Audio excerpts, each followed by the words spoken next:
everybody, and welcome back to another episode or day of the One Bible 1 Year. Today is day 17, I believe. Today we are reading Genesis 45 and 46, and we are going to get started. Chapter 45. Joseph could stand it no longer. There were many people in the room, and he said to his attendants, Out, all of you. He was alone with his brothers when he told them who he was. Then he broke down and wept. He wept so loudly the Egyptians could hear him, and word of it quickly scattered to Pharaoh's palace. I am Joseph, he said to his brothers. Is my father still alive? But the brothers were speechless. They were stunned to realize that Joseph was standing there in front of them. Please come closer, he said to them. So they came closer, and he said again, I am Joseph, your brother, whom you sold into slavery in Egypt. But don't be upset, and don't be angry with yourselves for selling me to this place. It was God who sent me here and ahead of you to preserve your lives. This famine that has ravaged the land for 2 years will last 5 more years, and there will be neither plowing nor harvesting. God had sent me ahead of you to keep you and your families alive, and to preserve many survivors. So it was God who sent me here, not you, and he is the one who made me an advisor to Pharaoh. The man Agur of his entire to Pharaoh, the manager of his entire palace and the governor of all Egypt. Now hurry back to my father and tell him, this is what your son Joseph says. God has made me master over all the land of Egypt, so come down to me immediately. You can live in the region of Goshen, where you can be near me with all your children and grandchildren, your flocks and herds, and everything you own. I will take care of you there. There are still 5 years of famine ahead of us. Otherwise you, your household, and all your animals will starve. Then Joseph added, Look, you can see for yourselves, and so can my brother Benjamin, that I really am Joseph. Go tell my father of my honored position here in Egypt. Describe to him everything you have seen, and then bring my father here quickly. Weeping with joy, he embraced Benjamin, and Benjamin did the same. Then Joseph kissed each of his brothers and wept over them, and after that they began talking freely with him. The news soon reached Pharaoh's palace. Joseph's brothers have arrived. Pharaoh and his officials were all delighted to hear this. Pharaoh said to Joseph, Tell your brothers, this is what you must do. Load your pack animals and hurry back to the land of Canaan. Then get your father and all of your families and return here to me. I will give you the very best land in Egypt, and you will eat from the best that the land produces. Then Pharaoh said to Joseph, Tell your brothers, take wagons from the land of Egypt to carry your little children and your wives, and bring your father here. Don't worry about your personal belongings, for the best of all the land of Egypt is yours. So the sons of Jacob did as they were told. Joseph provided them with wagons as Pharaoh had commanded, and he gave them supplies for the journey, and he gave each of them new clothes. But Benjamin he gave 5 changes of clothing and 300 pieces of silver. He also sent his father 10 male donkeys loaded with the finest products of Egypt, and 10 female donkeys loaded with grain and bread and other supplies he would need on his journey. So Joseph sent his brothers off. As they left, he called after them, Don't quarrel about all this along the way. And they left Egypt and returned to their father Jacob in the land of Canaan. Joseph is still alive, they told him, and he is governor of all the land of Egypt. Jacob was stunned at the news. He couldn't believe it. But when they repeated to Jacob everything Joseph had told him, and when he saw the wagons Joseph had sent them, their father's spirits revived. Then Jacob exclaimed, It must be true. My son Joseph is still alive. I must go and see him before I die. Chapter 46. So Jacob set out for Egypt with all his possessions and when he came to Beersheba, he offered sacrifices to the God of his father Isaac. During the night, God spoke to him in a vision. "Jacob, Jacob," he called. "Here I am," Jacob replied. "I am God, the God of your father." The voice said, "Do not be afraid to go down to Egypt, for there I will make your family into a great nation. I will go with you down to Egypt, and I will bring you back again. But you will die in Egypt, with Joseph attending to you." So Jacob left Beersheba, and his sons took him to Egypt. They carried him and their little ones and their wives in the wagons Pharaoh had provided for them. They also took all their livestock and all the personal belongings they had acquired in the land of Canaan. So Jacob and their entire family went to Egypt, sons and grandsons, daughters and granddaughters, all his descendants. These are the names of the descendants of Israel, the sons of Jacob who went to Egypt. Reuben was Jacob's oldest son.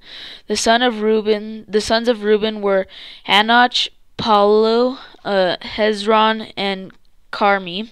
The sons of Simeon were Jumuel, Jamin, Ohad, Jachin, Zoar, and Saul. Saul's mother was a Canaanite woman. The sons of Levi were Gershon, Kohath, and Merari. The sons of Judah were Er, Onan, Shelah, Perez, and Zerah. Through and Onan had died in the land of Canaan. Though Er and Onan had died in the land of Canaan. The sons of Perez were Hezron and Hamul. The sons of Ischar were Tola, Pua, and Pawa, Jashub, and Shimron. The sons of Zebulun were Shredded, Selon, and Jali. These were the sons of Leah and Jacob who were born in Paddan Aram. In addition to their daughters Dinah, the number of Jacob's descendants, male and female, through Leah was 33. Through is through. The sons of Gad were Zephon, Hagi, Shuni, Esbon, Eri, Arodi, and Areli. The sons of Asher were Imnah, Ishvi, and Beria. Their sister was Sarah. Bera's sons were Heber and Machiel. These were the sons of Zilpah, the servant given to lead by her father Laban. The number of Jacob's descendants through Zilpah was 16. The sons of Jacob's wife Rachel were Joseph and Benjamin. Joseph's sons born in the land of Egypt were Manasseh and Ephraim. Their mother was Asenath, daughter of Potipharah, the priest of On, or as we learned earlier, it wasn't On, it was what is this chapter or verse 20? Helipolis. So the priest of On or Helipolis. Benjamin's sons were Bela, Becher, Ashbel, Geran, Naaman, Rosh, Mupim, Humpim, and Ord. These were the sons of Rachel and Jacob. The number of Jacob's descendants through Rachel was 14. The son of Dan was Hushim. The sons of Naphtali were Jazil, Guni, Jezer, and Shelem. These were the sons of Bilhah. the servant given to Rachel by her father Laban. The number of Jacob's descendants through Bilhah was 7. The total number of Jacob's direct descendants who went with him to Egypt, not counting his sons' wives, was 66. In addition, Jacob had 2 sons who were born in Egypt, so altogether there were 70 members of Jacob's family in Egypt. Wow. 70. That's a lot. But maybe back then that wasn't a lot because there wasn't a lot of people, maybe. Okay. Verse 28. As they neared their destination, Jacob sent Judah ahead to meet Joseph and get directions to the region of Goshen. And when he finally arrived there, Joseph prepared his chariot and traveled to Goshen to meet his father there, Jacob. When Joseph arrived, he embraced his father and wept, holding him for a long time. Finally, Jacob said to Joseph, "Now I am ready to die, since I have seen your face again and know you are still alive." And Joseph said to his brothers and his father's entire family, "I will go to Pharaoh and tell him, 'My brothers and my father's entire family have come to me from the land of Canaan. These men are shepherds and they raise livestock. They have brought with them their flocks and herds and everything they own.' Then he will say, 'When Pharaoh calls for you and asks you about your occupation, you must tell him, we your servants have raised livestock all our lives, and our ancestors have always done.' When you tell him this, he will let you live here in the region of Goshen, for the Egyptians desire shepherds." That's it. So now I'm going to go on to the Bible study portion. It was only 12 minutes, so it was pretty fast. I'm not going to read 47 because that's almost, it is a full page and a little bit over, so like a page and a half, so that'll be another 8 minutes, I don't know.